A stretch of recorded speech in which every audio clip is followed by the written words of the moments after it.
हमारे जबलपुर शहर के माननीय कलेक्टर साहब के बेटे का निधन भी हीट वेव की वजह से हुआ।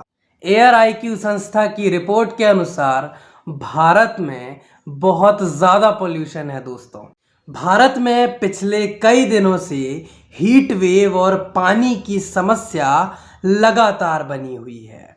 जी हाँ दोस्तों, और इस समस्या की मूल जड़ क्या है, मूल कारण क्या है, आज इस वीडियो में हम उसी पर विश्लेषण करेंगे, उसी पर चर्चा करेंगे।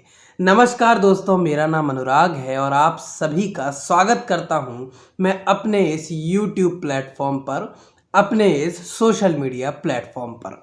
तो आज हम बात करेंगे किस तरीके से भारत में एक पर्यावरणीय प्रदूषण और पर्यावरणीय समस्याओं का घेरा बना हुआ है।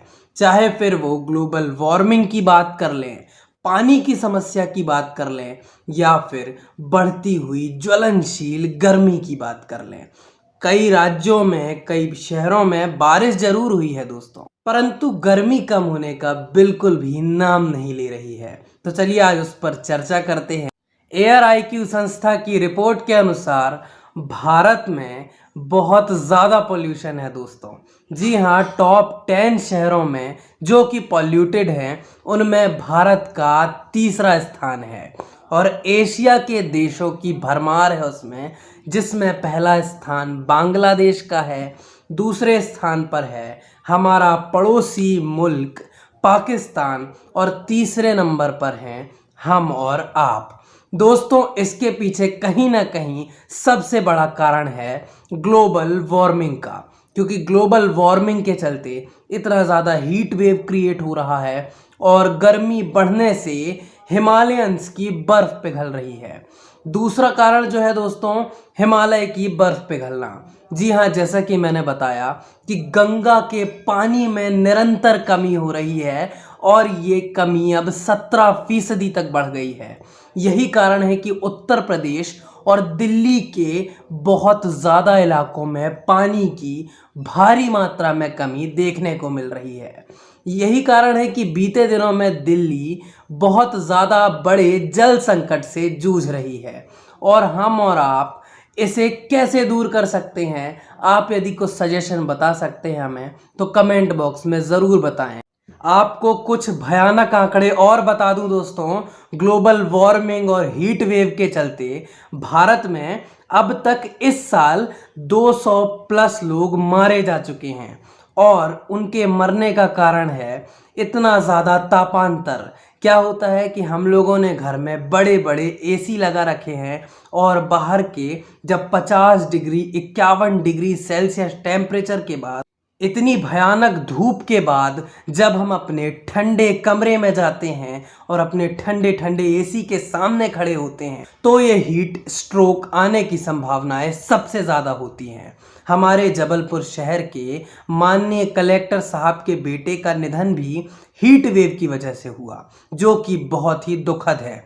तो दोस्तों, इन सभी को दूर करने के उपाय पर बात कर लेते हैं।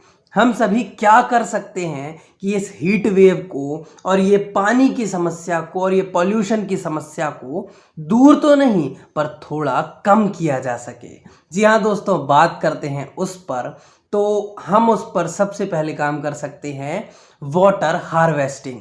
जी हाँ दोस्तों, भारत सरकार को, दिल्ली की सरकार को भी इस पर एक पुख्ता कदम उठाना चाहिए। भारत को एक मंत्रालय बनाना चाहिए जो कि पर्यावरणीय समस्याओं पर काम कर सके और इस पर्यावरणीय मंत्रालय का काम होना चाहिए कि हर एक घर में वाटर हार्वेस्टिंग की एक सुविधा दे दी जाए, जिससे जो भी बारिश का पानी है उसे हम स्टोर कर सकें और जो भूजल स्तर कम हो रहा है उसको भी बढ़ाया जा सके।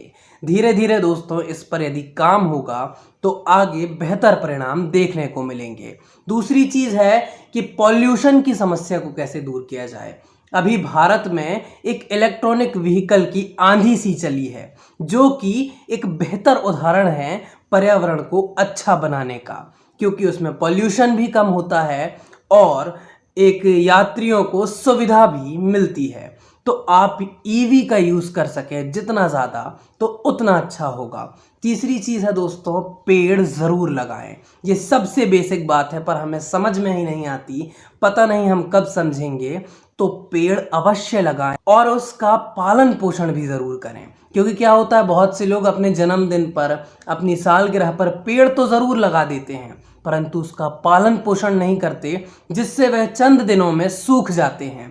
तो ये हमारी जिम्मेदारी है कि पेड़ लगाएं, उसे बड़ा करें और उसकी देखभाल हमेशा करें, क्योंकि यदि हम पेड़ की देखभाल करेंगे तो वो हमारे एनवायरनमेंट, हमारे भविष्य की देखभाल करने में बिल्कुल भी चूक नहीं करेगा। तो दोस्तों आप बताएं हमारा वीडियो आपको कैसा लगा, और इसी तरीके के वीडियो देखने के लिए do like share subscribe on YouTube और फेसबुक और इंस्टाग्राम पर देख रहे हो तो फॉलो करना बिल्कुल भी ना भूलें। चलिए एक शायरी के साथ अंत करता हूँ कि अब नहीं जागे तो देर होना लाजमी है, अब नहीं जागे तो देर होना लाजमी है। अरे जिंदगी जीने के लिए हवा पानी लाजमी है, जिंदगी जीने के लिए एक शुद्ध हवा पानी लाजमी है। तो दोस्तों धन्यवाद आप सभी का पूरा वीडियो देखने के लिए।